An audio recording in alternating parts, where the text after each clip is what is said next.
Alors avant de commencer, il faut savoir que Feiyu commercialise 3 types de Wearable Gimbal. Le Wearable Gimbal Lite qui comporte un axe de stabilisation, le Wearable Gimbal Mini qui comporte 2 axes de stabilisation, le Wearable Gimbal qui comporte 3 axes de stabilisation et enfin le Wearable Gimbal S qui est adapté à la GoPro Session et qui comporte lui aussi 3 axes.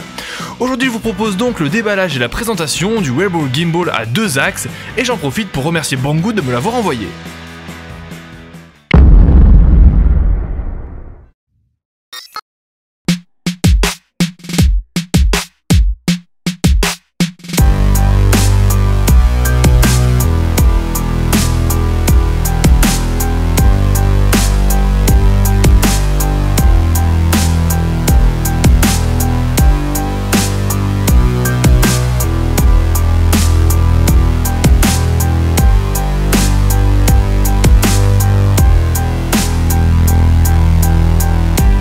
Lorsqu'on déballe le produit, on s'aperçoit que notre stabilisateur est bien soigneusement rangé dans une boîte, et ça c'est un très bon point puisque vous pourrez le ranger à l'abri de la poussière et le transporter sans aucun problème.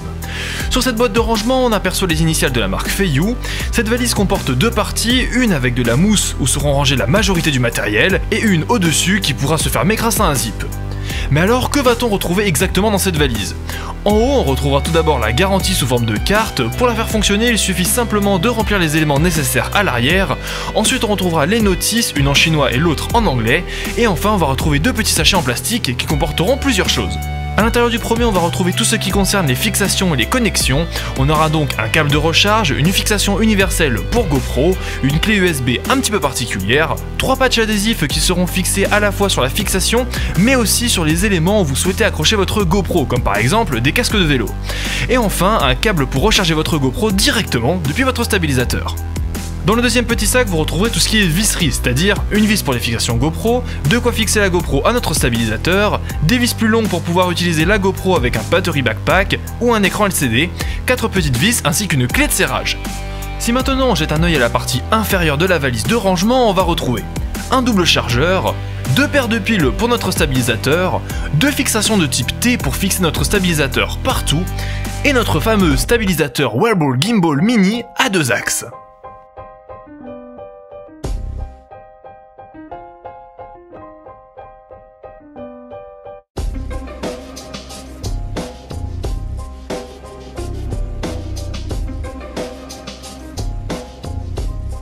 En regardant notre bijou de plus près, on remarque plusieurs choses. Tout d'abord, il n'y a qu'un bouton et il se situe à l'avant de l'appareil.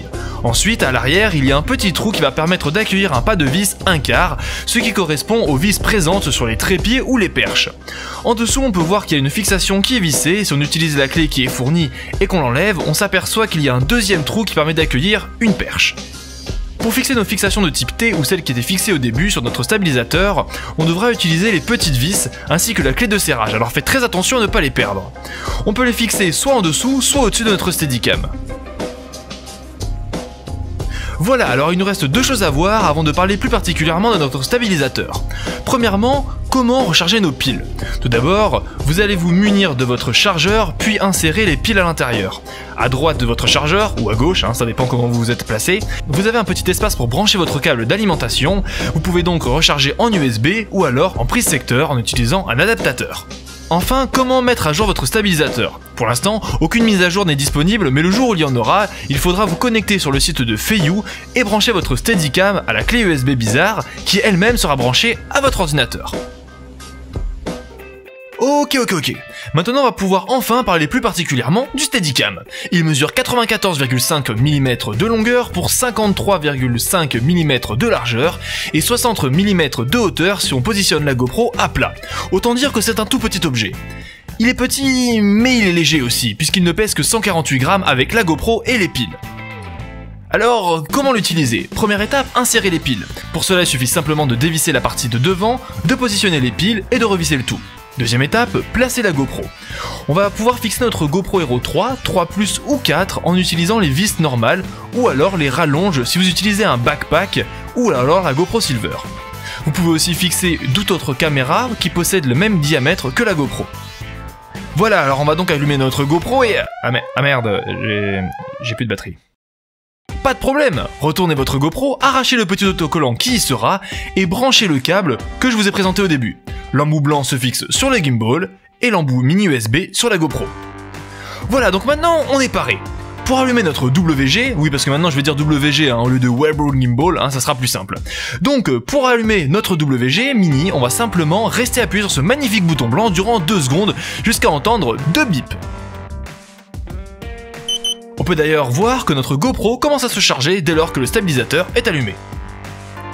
Une fois allumé, je tombe sur le mode bloqué. Qu'est-ce que c'est ? Eh bien c'est le mode où la GoPro va se bloquer dans une seule direction. Ce qui va permettre par exemple de faire des suivis de personnes. Ce mode va aussi bloquer le stabilisateur sur un plan horizontal. Et là ça va permettre de lisser les panoramas. Cependant, ce stabilisateur peut être mis dans 2 positions différentes. En position verticale, il va lisser les panoramas, comme je viens de le dire, mais dans la position que j'appelle la position d'action, il ne va pas bouger. Pourquoi ? Eh bien si vous utilisez le WG Mini sur un casque par exemple, et que vous penchez la tête d'un côté ou de l'autre, eh bien la GoPro restera parfaitement droite.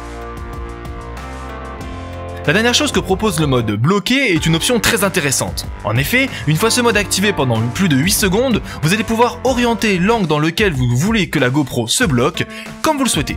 Il vous suffit de maintenir cet angle pendant 0,5 secondes, et une petite secousse vous avertira que votre commande a bien été prise en compte.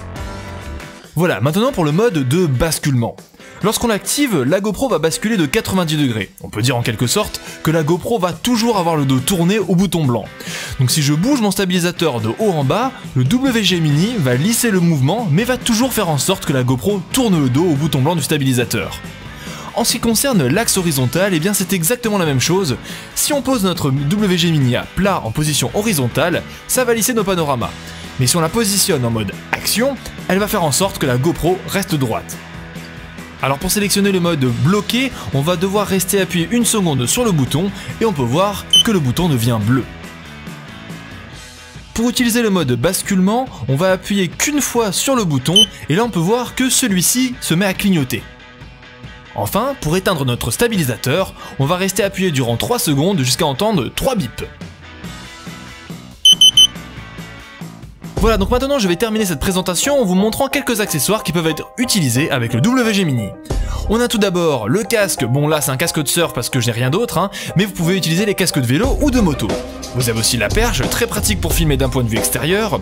Vous pouvez utiliser le harnais pour poitrine, la fixation pour main, celle pour la tête, celle pour le guidon de vélo, enfin bref, on va enfin pouvoir stabiliser tous nos plans.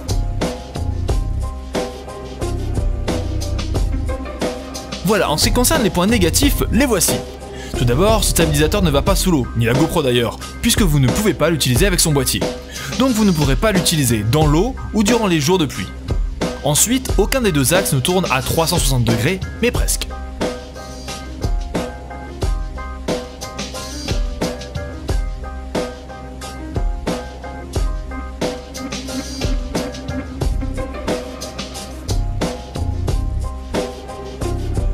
Et enfin, il n'y a que 2 axes et pas 3, ce qui rend son utilisation moins simple. Pourquoi je dis ça ? Eh bien en fonction de vos scènes, il va falloir passer de la position verticale à la position d'action. Alors que si vous aviez celui à 3 axes, ce ne serait pas nécessaire. Mais bon, quand on a moins de budget, c'est connu, il faut un peu plus se casser la tête. Et oui, celle à 3 axes est vendue à 300 € alors que celle-ci coûte 200 €. Mais si vous décidez de l'acheter sur le site de Banggood, donc chez l'entreprise qui me l'a envoyé, vous l'aurez pour environ 150 €. Voilà, c'est fini pour ce déballage et cette présentation. J'espère que cette vidéo vous a plu, n'hésitez pas à la liker et à commenter, ça permet à la chaîne de prendre de l'ampleur car sans vous, nous n'avancerons pas. Et c'est pourquoi je vous proposerai pour terminer de vous abonner. Voilà, donc là je pense que je vous ai donné pas mal d'ordres, vous pouvez m'appeler dictateur GoPro Tuto. N'oubliez pas que désormais vous pouvez m'ajouter sur Snapchat, je réponds dans 98% des cas, et en plus de ça vous aurez droit à des petites avant-premières, comme par exemple des photos de tournage. Vous pouvez aussi me follow sur Instagram et Twitter, et enfin liker ma page Facebook. Je sais, ça fait beaucoup, mais ne vous inquiétez pas, tout est dans la description de la vidéo. Enfin bref, je vais vous laisser, je vais aller tester ce stabilisateur, et je vous sortirai une vidéo le plus vite possible. En attendant, vivez votre vie, moi je ferai de même, à bientôt, sur GoPro Tuto.